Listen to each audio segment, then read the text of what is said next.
नमस्कार। आशा करी समस्ते बहुत भलरे थे।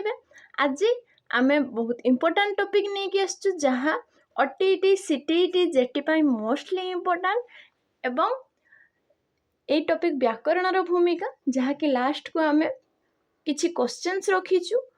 चलंतु एबे आमे स्टार्ट करिबा। फास्ट व्याकरण भूमिका कौन?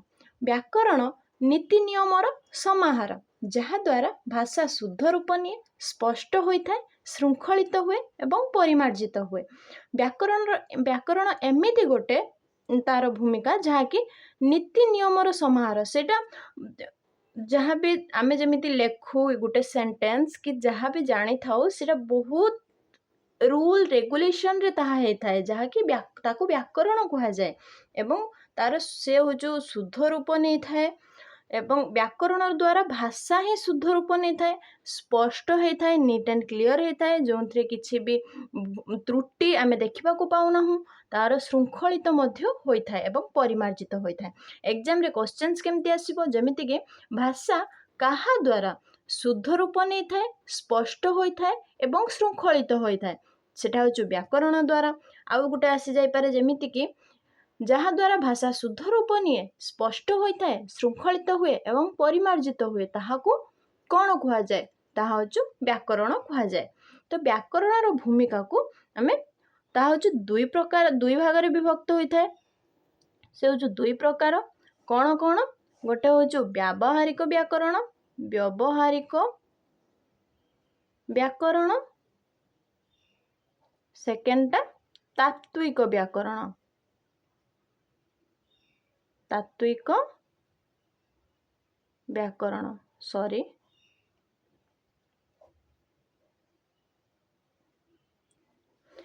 व्यावहारिक व्याकरणटा कौन?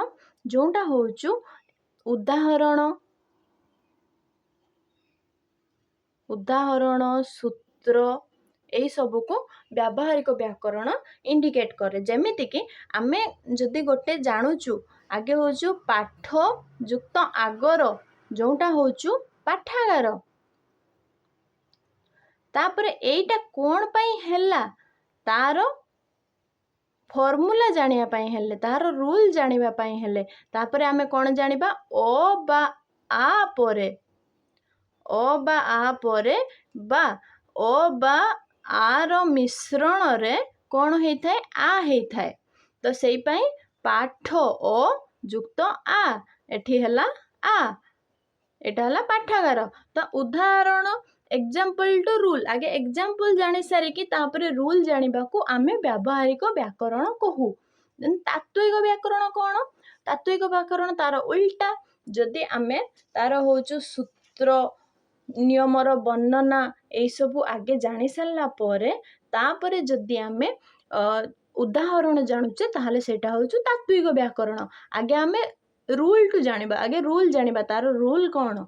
रूल होचु जेमिति कि ओ बा आ रो आ परे बा स्वर संधि ओ बा आ थिले तार मिश्रण रे कौन हेइथाय? आ हेइथाय, या तो आ रो आ मिश्रण रे ताहा भी आ हेइथाय। जेमिति कि विद्या युक्त आलय ता होचु विद्यालय। एटा होचु थिला तात्विक व्याकरण। जदि पढ़ी जीव आगे आमे उदाहरण ठू माने एग्जाम्पल टू रूल जदि आमे जाउचे ताहा होचु कहू व्याकरण, ताहा होचु व्यावहारिक व्याकरण। एबे तार भूमिका देखिबा कौन कौन तार भूमिका रही। व्याकरणर भूमिका कौन? छात्र छात्री माने भाषा को स्पष्ट और शुद्ध भावे व्यवहार करने निमंते सक्षम हेबे। जो छात्र छात्री माने रहिबे से माने व्याकरण द्वारा भाषा को स्पष्ट और शुद्ध भावे व्यवहार करने निमंते सक्षम हेबे।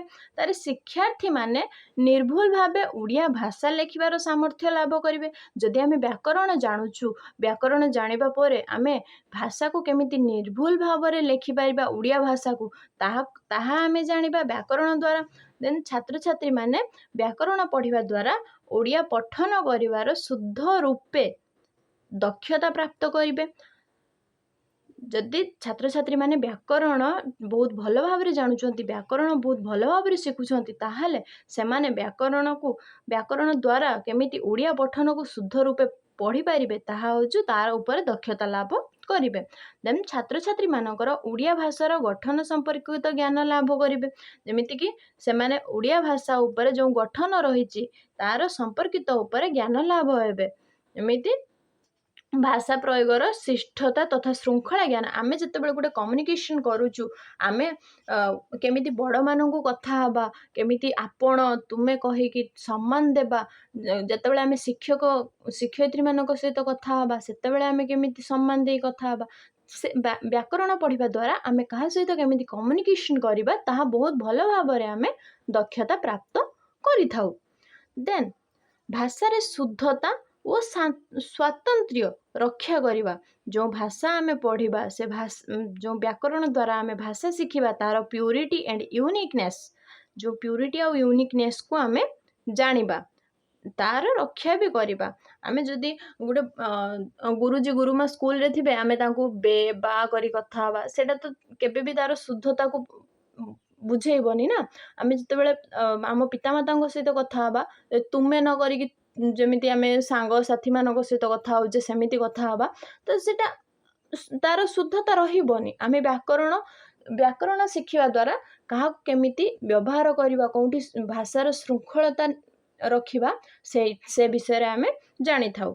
आउ माने ग्रामर पढ़ेवा द्वारा जो व्याकरण पढ़ेवा द्वारा शब्द गठन वाक्य गठन कौशल जानिबे जो शब्द गठन आमे केमिति करूचु गोटे वाक्य को आमे केमिति गठन करि पारुचु ताहा भी आमे बहुत भल भाबरे जानि पारिबा।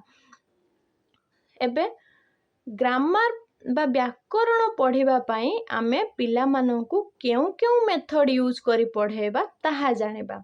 कोउ मेथड रहइबो जेमिति कि आरोह पद्धति अवरोह पद्धति डिडक्टिव एंड इंडक्टिव आमे से विषय रे जानिबा। गोटे होचु आरोह पद्धति जोटा होचु इंडक्टिव मेथड ताकू आरोह पद्धति को जोटा आउरी गोटे कोन कुहा जाय प्रयोग पद्धति एटा होचु प्रयोग पद्धति कुहा जाय एवं यहाँ को अप्लाइड मेथड भी मध्य कुहा जाय। अप्लाइड मेथड मध्य कुहा जाय कहा को आरोह पद्धति को। अवरोह पद्धति कोन सेटा होचु डिडक्टिव मेथड। जेमती कि आरोह पद्धति रे आमे आरोह पद्धति जोटा व्यावहारिक व्याकरण सेटा जोटा होचु पर्टिकुलर टू जनरल जिबा आमे एग्जांपल टू फॉर्मूला जिबा जेमिति कि पाठ्य पुस्तक पद्धति रु आमे सहसंबंध पद्धति ऊपर जानिबा। एटा होचु टेक्स्ट बुक मेथड एटा को टेक्स्ट बुक मेथड को आजबा। आमे जतो एग्जांपल जानिबा एग्जांपल जानि सल्ला पोरे तार आमे फॉर्मूला जानिबा। अवरोह पद्धति कोन जोटा होचु डिडक्टिव डिडक्टिव होचु एटा होचु general to particular formula to example. तो जेमिति कि डिडक्टिव रे कोन हुए जेमिति कि शिक्षक फास्ट होचु गोटे प्रसंग पढ़ेबे जोंथिरे प्रसंग पढ़ेया बेले गोटे सूत्र लिखिबे सूत्र लिखि सल्ला पोरे तापरे से केतोटी उदाहरण देबे बट पिला माने आगे सूत्र मुखस्थ करिवे सूत्र मुखस्थ करि सल्ला पोरे सेमाने होचु जोंथि पई डिडक्टिव मेथड पई व्याकरण प्रति शिक्षार्थी मानकर भय बढ़े। व्याकरण पढ़ाते शिक्षक को भय करती परोक्षरे घृणा भी करती कहीं ना एटा होचु देखो आमे जदि आगे फॉर्मूला जानिबा तापरे एग्जांपल जानिबा बट आमे जदि एग्जांपल जाने की फॉर्मूला जानिबा जोटा होचु आरोह प्रणाली रे हुए जोटा होची पिला माने पढ़ाइबा को जहाँ पढ़ाइबा को थिबो तार उदाहरण लिखिबे लिखि सल्ला पोरे प्रश्न माध्यम रे तार उदाहरण को एनालिसिस करिवे विश्लेषण करि सल्ला पोरे सेटा होचु कोन होबो जे आमे जते बेले गुटे ब्लैक बोर्ड रे किछि एग्जांपल दोउछु किछि एग्जांपल देला परे आमे पिला मानको एक्टिव करेबा को ट्राई करूछु पिला मानको एई इंडक्टिव मेथड रे पिला माने कोन करिवे बहुत एक्टिव रहिबे आ से माने बहुत इंटरेस्ट देकी इंडक्टिव मेथड को जानिबा को चेष्टा करिवे। आरोह पद्धति अवरोह पद्धति आमे एबे जानि गलु एबे आमे जानिबा कोन व्याकरण व्याकरण कोन कोन जोटा होचु औपचारिक व्याकरण बा व्यावहारिक व्याकरण औपचारिक व्याकरण जोटा हो तात्विक व्याकरण सॉरी आ व्यावहारिक व्याकरण जोटा हो फंक्शनल ग्रामर जोटा मुझे टिके आगु कहीकि आसली औपचारिक व्याकरण हो फॉर्मल ग्रामर आ व्यावहारिक व्याकरण हो फंक्शनल ग्रामर ए जो फॉर्मल ग्रामर बा औपचारिक व्याकरण सेटा हो टीचर सेंटर्ड अप्रोच एवं व्यावहारिक व्याकरण जोटा फंक्शनल ग्रामर सेटा हो लर्नर सेंटर्ड अप्रोच एटा पिला माने जानिबे एटा हो टीचर सेंटर्ड अप्रोच जोटा टीचर कहिबे एथिरे हो पिला माने पैसिव थांती व्यावहारिक व्याकरण रे पिला माने एक्टिव थांती एटा हो मॉडर्न अप्रोच एटा हो ट्रेडिशनल अप्रोच एथिरे जो कहीकि आसिली सूत्र संज्ञा नियम को इम्पोर्टेंस दियंती जोटा हो रूल रेगुलेशन एटा हो descriptive formula descriptive form of grammar रे रहिबो जोटा हो एक्सपीरियंस माध्यम रे जानिबा को पिला माननकु पड़िबो आ जोंथरे पिला माने बहुत एक्टिवली जोटा शिखि थांती पिला माने आ एथिरे आउ कोन आसिला विभिन्नता श्रेणी गृह रे भाषा करिवार आह्वान विभिन्नता जोटा होछु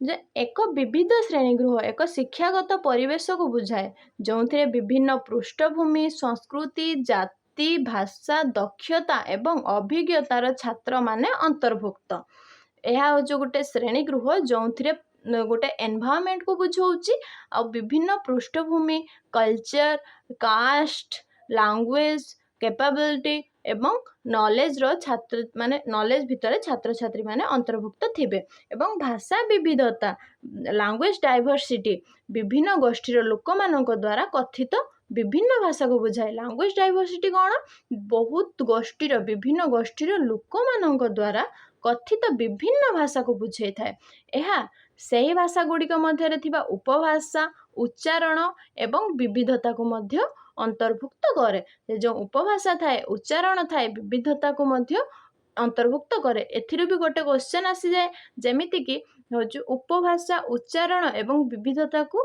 किए अंतर्भुक्त करे से होची विभिन्नता श्रेणी गृह रे विभिन्नता श्रेणी गृह बा भाषा विविधता जोटा आमे एबे जानिलु विभिन्नता श्रेणी गृह रे भाषा करिवार आह्वान बा विभिन्नता श्रेणी गृह रे केमिति पिला माने थांती आ केमिति से माने कोन पर्टिकुलर जिनिस रे से माने अभिज्ञता हासिल करि थांती फास्ट तो सॉरी जो एथिरे आंसर रही जाइछि नेक्स्ट टाइम आमे जो क्वेश्चन नै के आसीबा सेथिरे आमे आंसर किछि ऐड करिबा नाही जेमिति कि केउ पद्धति भाषार स्वाभाविक व्यवहार को गुरुत्व दिए जोटा कहते प्रत्यक्ष पद्धति ना अनुवाद पद्धति ना व्याख्यान पद्धति व्याकरण पद्धति सेटा हो प्रत्यक्ष पद्धति जोटा हो भाषार स्वाभाविक व्यवहार को गुरुत्व दिए भाषा शिक्षकों सर्वोत्तम भूमिका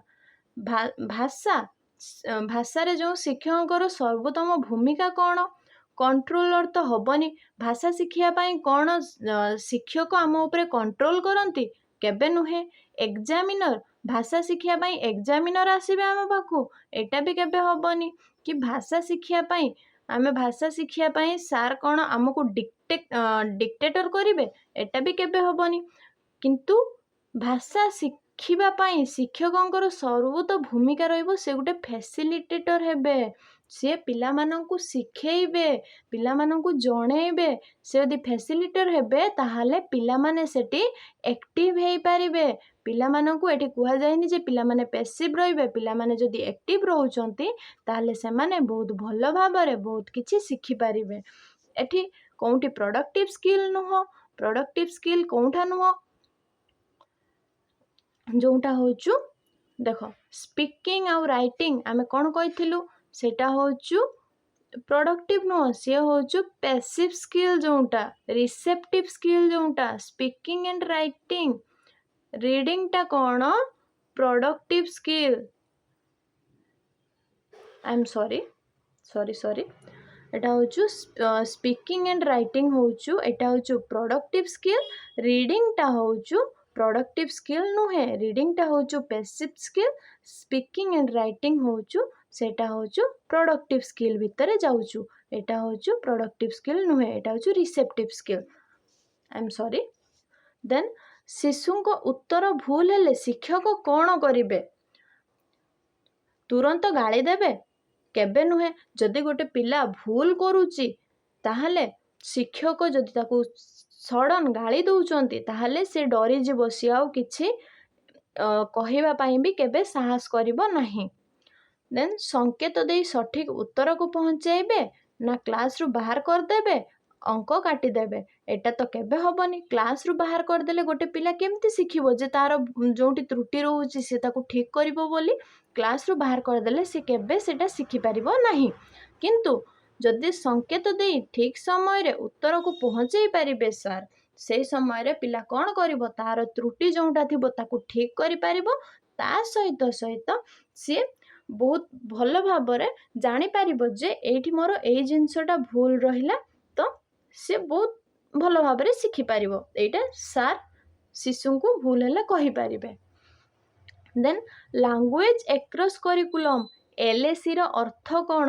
କେବଳ ଭାଷା ପୁସ୍ତକ ପଢ଼ିବା? LACର ଅର୍ଥ ତ କେବେ ନୁହେଁ କେବଳ ଭାଷା ପୁସ୍ତକ ପଢ଼ିବା। ସମସ୍ତ ବିଷୟରେ ଭାଷାର ବ୍ୟବହାର କରିବା ବା କେବଳ ବ୍ୟାକରଣ ଓନ୍ଲି ଗ୍ରାମାର ଉପରେ ଯଦି ଆମେ ଫୋକସ୍ କରିବା ତାହେଲେ ଲାଙ୍ଗୁଏଜ ଏକ୍ରସ୍ କରିକୁଲମ୍ ଉପରେ କେମିତି ଏଇଟା ମାନେ ଇଏ ହବ, କେମିତି ଏଇଟା ଇଫେକ୍ଟ ପକେଇବ? ଏଇଟା ଇଫେକ୍ଟ ପକେଇବନି। କେବଳ ରଚନା, ଓନ୍ଲି ଏସେ ଲେଖିଲେ କ'ଣ ଆମେ ସବୁ କିଛି ଜାଣିପାରିବା? ଆମେ ସବୁ ଭାଷା ବିଷୟରେ ନଲେଜ ଗେନ୍ କରିପାରିବା? କେବେ ନୁହେଁ। କିନ୍ତୁ ଯଦି ଆମେ ସମସ୍ତ ବିଷୟରେ ଭାଷା ବ୍ୟବହାର କରୁଛୁ, ସମସ୍ତ ବିଷୟରେ ଭାଷା ଜାଣୁଛୁ, ତାହେଲେ LAC ଉପରେ LACର ଅର୍ଥ ଏଇଟା ହିଁ ହବ। ଆମେ ସମସ୍ତ ବିଷୟରେ ଭାଷା ବ୍ୟବହାର ଯଦି ଜାଣିବା, ଆମେ ବହୁତ ଭଲ ଭାବରେ ଭାଷାକୁ କହିପାରିବା। ଭାଷା ଶିକ୍ଷଣରେ ପେୟାର ୱାର୍କର ଲାଭ କ'ଣ? ଯଦି ଭାଷା ଶିଖୁଛେ ଆମେ ତାହେଲେ ପେୟାର ୱାର୍କରେ ଲାଭ କ'ଣ ରହୁଛି? କେବଳ ମାର୍କ? ଭାଷା ଶିକ୍ଷଣ କରିବାରେ କେବଳ ମାର୍କରେ ପେୟାର ୱାର୍କ, ଏଇଟା ମାର୍କରେ ଲାଭ ଥାଏ? କେବେ ନୁହେଁ। କେବଳ ଲେଖା, ଭାଷା ଶିଖିବା ଯଦି କେବଳ ଲେଖା ଉପରେ ହିଁ ଏମ୍ଫାସିସ୍ ରହିବ, ସେଟା ତ କେବେ ରହିବନି।